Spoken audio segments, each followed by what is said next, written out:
যে 7টি মাসআলার কথা বলতে চাই শীত উপলক্ষে, তার ভিতরে প্রথম মাসআলা হলো শীত উপলক্ষে ওযুর মধ্যে আমাদের বেশ কিছু ত্রুটি হয়, যার কারণে অনেক সময় ওযু হয়ই না। শীতের সময় আমাদের ত্বকটা শুকনা থাকে, চামড়াটা সাধারণত কি থাকে, একটু শুষ্ক থাকে। তো যার কারণে আপনি যদি পানি দেন, দেখবেন যে শুধু পানি দিয়ে দিলেই ভিজে না, একটু ভালো করে কি লাগে, ডলতে হয়। বিশেষ করে কয়েকটা অঙ্গ, 2 পায়ের গোড়ালি, এগুলো দেখা যায় যে শুধু আপনি টেপের সামনে পা ধরলেন তাতেই শুকায় যায়, ভিজে যায় না, বরং শুকনা থাকে, অনেকের পা ফেটে থাকে। এই জন্য এটাকে ডলে ডলে কি করতে হয়, ভেজাতে হয় এবং ধুইতে হয়, পানি লাগাইতে হয়। কারণ ত্বক যদি শুকনা থাকে ওযু হবে।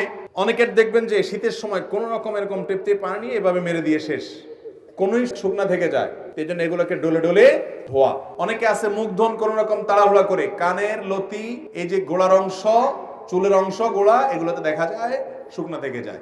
নবী করিম সাল্লাল্লাহু আলাইহি ওয়াসাল্লাম বলেছেন, ওয়াইলুল লিল আকাবি মিনান নার, তোমাদের পায়ের গিরা গোড়ালি এগুলোকে জাহান্নামের আগুন থেকে বাঁচাবা, কারণ এগুলো যদি শুকনা থেকে যায় সেগুলো জান্নাতে যাবে না, জাহান্নামে যাবে। এজন্য শীতের মৌসুমে বিশেষভাবে আমাদের ওযুর এই অঙ্গগুলো যেন শুকনা না থাকে সেজন্য ডলে ডলে ওযু করতে হবে। এটা একটা গুরুত্বপূর্ণ মাসআলা। আর ওযুর ক্ষেত্রে আপনারা একটা হাদিস নিশ্চয় খেয়াল করে থাকবেন যে নবী করিম সাল্লাল্লাহু আলাইহি সাল্লাম যেখানে ওযুর কথা বলেছেন সেখানে ইসবাগের কথা বলেছেন। আসবিগুল ওযু, আসবিগুল ওযু আই আকমিলুল ওযু, মানে ওযুকে পূর্ণাঙ্গভাবে করো, ভালোভাবে করো। ওযুতে কোনো প্রকার অলসতা করতে হয় না। আমরা দেখা যায় গরমের সময় খুব লম্বা সময় নিয়ে ওযু করি, শীতের সময় আসলে দেখবেন মসজিদের ওযুখানাতে মানুষ নাই। আসর মাগরিব এশা এই সময় তো ওযুখানা দেখবেন যে খালি, অন্য সময় সিরিয়াল পড়ে থাকে। এর একটা কারণ হলো যে ওই যে ওযু ধরে রাখার চেষ্টা করে অনেকে, আবার অনেকে ওযু করে ঠিক আছে কিন্তু করলেও খুব হুলস্থুল করে, 1 মিনিটের ভিতরে ওযু শেষ। কারণ ঠান্ডা থেকে বাঁচার জন্য কোনো রকম পানি মেরে দিয়ে দৌড় দেয়। এটা তো ওযু হবে না ভাইরা আমার, যদি শুকনা থাকে। 2 নম্বর মাসআলা হলো, যদি কেউ চান শীতের সময় পাও ধোবেন না, বিশেষ করে অনেকে আছেন এজমার রোগী, তাদের পাও ভিজাইলে অসুবিধা হয়, পায়ে পানি লাগালে তাদের সমস্যা দেখা দেয়। সমস্যা হোক বা না হোক, সর্বাবস্থায় আপনি চাইলে শীতের সময় শুধু না অন্য সময়ও করতে পারেন, শীতের সময় বেশি দরকার, সেজন্য শীতের আমল হিসেবে বলছি। আপনি চাইলে পূর্ণাঙ্গ ওযু করলেন, কথার কথা দুপুর বেলায় বা সকাল বেলায় ওযু করলেন, হাত ধুলেন, মুখ ধুলেন, মাথা মাসা করলেন এবং পাও ধুলেন। পাও ধোয়ার পর অর্থাৎ পূর্ণাঙ্গ ওযু করার পর ওযু অবস্থায় যদি আপনি মোজা পরেন এবং মোজাটা যদি চামড়ার হয়, চামড়া মোজা হলে সর্বসম্মতিক্রমে মাসা হয়ে যাবে। কাপড়ের মোজা হলে মাসা হবে কিনা ইখতিলাফ আছে। তবে আমাদের আজকাল যেসব মোজা পাওয়া যায় একেবারে পাতলা, পরলে পার ভিতরে ফাঁকা দেখা যায়, এটা পরে নরমালি হাঁটা যায় না অনেক দূর পর্যন্ত, এগুলো তো মাসা কোনো হওয়ার কোনো সুযোগ নেই। তো যাই হোক, আপনি যদি ওযু করার পর এরকম মোজা পরেন তাহলে সেক্ষেত্রে সেই মোজা পরা অবস্থায় আপনার বাড়িতে অবস্থান থাকাকালীন করলে 24 ঘন্টার মধ্যে ওই মোজা খোলা ছাড়া আপনি ওযু করতে পারবেন। কিভাবে? আপনি হাত ধুলেন, মুখ ধুলেন, মাথা মাসে করলেন, পা ধোয়ার সময় আসলে আপনি ভিজা হাত দিয়া পায়ের উপরে, তলায় না, উপরে এরকম করে একটা টান দিলেন ডান পায়ে, আবার আরেক হাত ভিজায়া বাম পায়ে এরকম একটা টান দিলেন, বা ভিজা হাত দিয়া দোনো পাও আপনি টান দিলেন। তো এইভাবে মাসাহ করার মাধ্যমে পাও ধোয়ার কাজ হয়ে যায়।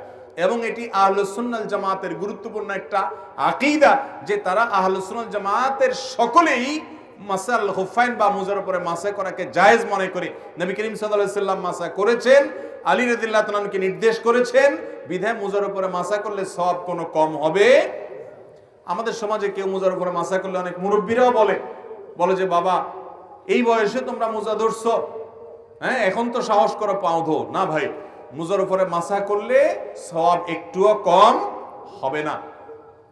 তো শীতের মৌসুম বিশেষ করে মুজার উপরে মাসা করা আমলটি করা যেতে পারে। অনেক মুরব্বী আছেন, অনেক অসুস্থ মানুষ আছে, এজমার রোগী আছে, কষ্ট হয়, তারপরও সে মুজার উপরে মাসা করে না, না জানার কারণে। তো ভাইরা আমার, মুজার উপরে মাসা করা যায় চাইলে, অন্য সময়ও করা যায়, শীতের সময় বেশি দরকার, সেজন্য এটা শীতের মাসালা হিসেবে বললাম। নাম্বার 3, তৃতীয়ত একটা গুরুত্বপূর্ণ মাসআলা হলো শীত যখন তীব্র হয়, অনেক হাড় কাঁপানো শীত যখন শুরু হয়, দেখবেন যে গ্রামে শহরে, বিশেষ করে গ্রামে বেশি দেখা যায় অনেকে চাদর মুড়ি দিয়ে নামাজ পড়েন। আছে না নাই? চাদর মুড়ি দিয়ে নামাজ পড়েন, অর্থাৎ এমন ভাবে চাদর পরেন যে নাকটা সহকারে ঢাকেন, যাতে করে নাক দিয়া ওই যে আপনার কুয়াশা টুয়াশা না ঢুকতে পারে, যাতে করে শীতে চেহারাটা কষ্ট না হয়। সেজন্য পুরো চেহারা ঢেকে শুধু চোখ দুটো খোলা রেখে অনেকে চাদর পরেন। আছে না এরকম? মাথা আপনি চাদরে লাগান, কোনো অসুবিধা নেই, কিন্তু আপনি মুখ ঢাকেন তাহলে সেটা মাকরুহ হবে। নবী করিম সাল্লাল্লাহু আলাইহি সাল্লাম মুখ ঢেকে সালাত আদায় করতে, নামাজ পড়তে নিষেধ করেছেন। অতএব শীতের সময় এই মাসআলাটা না জানার কারণে আমাদের অনেক ভাইরা আছেন যে এরকম পুরাটা মুড়ি দিয়ে নামাজ পড়েন। মহিলা হোক আর পুরুষ হোক, সকলের জন্য এক মাসআলা যে শীতের সময় হোক আর গরমের সময় হোক মুখ ঢেকে নামাজ পড়বেন না, নামাজের সময় মুখ খোলা রাখতে হবে। হ্যাঁ, কোন মহিলা এমন কোন জায়গায় যদি নামাজ পড়েন সেখানে গায়রে মারাম পুরুষ আসা যাওয়া করে, তাহলে পর্দার খাতিরে তিনি ঢাকতে পারেন, যদি তার অন্য কোনো জায়গায় নামাজ পড়ার সুযোগ ব্যবস্থা না থাকে। কিন্তু সাধারণ অবস্থাতে এটা করা যাবে না। এই জন্য ভাইরা আমার, শীতের সময় মাসআলাটাও মাথায় রাখতে হবে যেন মুখ ঢাকা না হয় আমাদের চাদর দিয়ে। অনেকে মাফলার দিয়েও করে, চাদর না, মাফলারে এমন ভাবে পেঁচায় শুধু চোখ দুটো বাইরে হয়ে থাকে এবং নাক মুখ সব মাফলারে পেঁচানো থাকে। এরকম করলে নামাজ হয়ে যাবে কিন্তু ত্রুটিপূর্ণ হবে এবং মাকরুহ হবে। নাম্বার 4, অনেকে শীতের সময় জ্বরের কারণে অথবা ঠান্ডা লাগছে, প্রচন্ড সর্দি হয়েছে, এই জন্য তিনি নামাজ পড়েন না। এখন কথা হলো যে আমার শীতের মৌসুমে জ্বর বা ঠান্ডা এমন ভাবে লাগছে যে আমি ওযু করতে গেলে অসুস্থ হয়ে যাব, তাহলে তার জন্য নামাজ মাফ কিনা? উত্তর হলো নামাজ মাফ না। তিনি প্রয়োজনে পানি গরম করে ওযু করবেন। পানি গরম করে ওযু করে যদি তিনি তার এই কষ্ট দূর করতে পারেন তাহলে ফাবিহা ওয়া নি'মা, ভালো। আর যদি না পারেন, গরম পানি করার মতো কোনো আয়োজন তার কাছে নাই এবং এত ঠান্ডা পানি যেটা ব্যবহার করলে তার অঙ্গহানি হতে পারে, অঙ্গ অবশ হয়ে যেতে পারে, অসুস্থতা দীর্ঘস্থায়ী হয়ে যেতে পারে, কষ্ট অনেক বেশি হতে পারে, সীমাহীন হতে পারে, অসহনীয় পর্যায়ের কষ্ট হতে পারে, এরকম মনে হলে সেরকম ঠান্ডা আমাদের দেশে খুব বেশি পড়ে না। যদি এরকম হয় তাহলে সে ব্যক্তি তায়াম্মুম করতে পারবে, তারপরেও নামাজ ত্যাগ করার সুযোগ। ইসলামের সবকিছুর বিকল্প আছে, নামাজের কোনো বিকল্প ইসলামে। আপনি সফরে আছেন, রমজানের রোজা রাখতে পারছেন না, অসুস্থ হয়েছেন, রোজা রাখতে পারছেন না, অসুবিধা নেই, অন্য সময় রেখে দিলে চলবে। নামাজের মধ্যে এটা চলবে? অসুস্থ আছেন আপনি, নামাজ অন্য সময় পড়লে হবে না, ওই অবস্থাতেই পড়তে হবে। দাঁড়ায় না পারলে বসে পড়বেন, বসে না পারলে শুয়ে পড়বেন। আপনি নামাজ হাত নাড়াতে পারছেন না, ইশারা করে পড়বেন, কিন্তু আপনাকে পড়তে হবে। মোহতারাম হাজিরিন, সেই নামাজ আমরা অনেকে পড়ি না, অনেকে অবহেলা করি। ইসলামের নামাজের চাইতে গুরুত্বপূর্ণ কোনো আমল আর নাই। আপনি অন্য কোনো আমল করেন বা না করেন, নামাজ না পড়ার কোনো সুযোগ আল্লাহ তাআলা আমাদেরকে বোঝার তৌফিক দান করুন। তাহলে ভাইরা আমার, 4 নম্বর মাসআলা হলো যে শীতের সময় জ্বর ঠান্ডা সর্দি যাই হোক না কেন, নামাজ ত্যাগ করা যাবে না, ওযু ত্যাগ করা যাবে না। প্রয়োজনে গরম পানি দিয়ে করবেন, প্রয়োজনে গরম পানির কোনো অ্যারেঞ্জমেন্ট না থাকলে আপনি তায়াম্মুম করবেন। গরম পানির কোনো ব্যবস্থা নাই, এটা জেলখানায় হতে পারে, বাসা বাড়িতে সবাই আশেপাশে চুলা আছে, চাইলেই গরম পানির ব্যবস্থা করা যায়, ফ্লাস্কে রেখে আপনি ওযু করতে পারেন। 5 নম্বর মাসআলা হলো, অনেকে জানতে চান শীতের সময় যে এই যে শীত বস্ত্র দানের কথা একটু আগে আমরা বললাম, শীতের সময়ের একটা গুরুত্বপূর্ণ কাজ হলো শীতার্ত মানুষের শীত বস্ত্রের ব্যবস্থা করা। এখন প্রশ্ন হলো যাকাতের টাকা দিয়ে শীত বস্ত্র দেওয়া যাবে কিনা? তো এর উত্তর হলো যাকাতের টাকায় শীত বস্ত্র দেওয়া যাবে ওই ব্যক্তিকে যে ব্যক্তি যাকাতের হকদার, তার শীত বস্ত্র কেনার টাকা নাই, তখন আপনি তাকে শীতের কাপড় কিনে দিলেন, যাকাতের টাকা থেকে এটা জায়েজ আছে। কিন্তু আমরা সুন্নাহ ফাউন্ডেশন থেকে বা আরো বিভিন্ন সামাজিক সংগঠনগুলো যে শীতবস্ত্র বিতরণের উদ্যোগ নিয়ে থাকে, সেখানে যাকাতের টাকা আপনারা দিবেন না। আমরাও বলি যে আমাদের এখানে কেউ যাকাতের টাকা দিবেন না, কারণ আমরা যখন বিভিন্ন এলাকাতে গরিব দুঃখীদের মধ্যে শীতের কাপড় দেই, তখন কে যাকাতের হকদার আর কে যাকাতের হকদার না, এটা এতটা বেছে বেছে দেওয়া সম্ভব হয় না।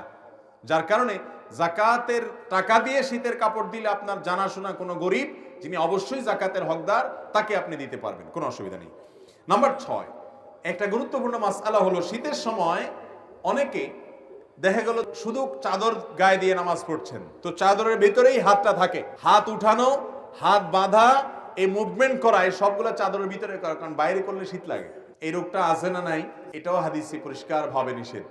আপনি যদি এক কাপড়ে, যে কাপড়ে নামাজ পড়েন, ধরেন আপনি চাদরে নামাজ পড়ছেন, তো আপনি হাত উঠানোর জন্য, হাত বাঁধার জন্য চাদরের বাইরে হাতটা বের করে নেবেন। আর যদি জামা গায়ে দেওয়া থাকে তাহলে তার বাইর করার কিছু নেই, হাতার ভিতরে হাত থাকাই যথেষ্ট। কিন্তু চাদরের ভিতরে যদি আপনি নামাজ পড়েন বা আপনি বড় কোনো কাপড়ে নামাজ পড়েন, তাহলে সেক্ষেত্রে শীতের জন্য ভিতরে ভিতরে আপনি সেরে ফেললেন, হাতটার বাইর করলেন না, নামাজ হয়ে যাবে, কিন্তু এটা মাকরুহ এবং অনুচিত কাজ।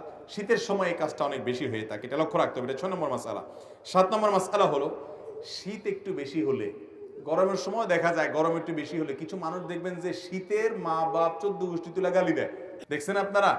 গালিগুলো তো আর আপনাদের কারো অজানা না, আশেপাশে বিভিন্ন মানুষ দেয় না, মা তুলে বাপ তুলে, শীতের আবার মা বাপ আছে, সে মা বাপ তুলে মুখ খারাপ করে, লানত দেয়। তিরমিজির হাদিসে আসছে নবী করিম সাল্লাল্লাহু আলাইহি ওয়াসাল্লাম বলেছেন, কোন ব্যক্তি যদি এমন কোন বস্তুকে, আল্লাহর এমন কোন সৃষ্টিকে যদি লানত দেয় যে লানত পড়ার ক্ষেত্র না, তাহলে সেই লানতটা তার উপরে বর্ষণ হয়।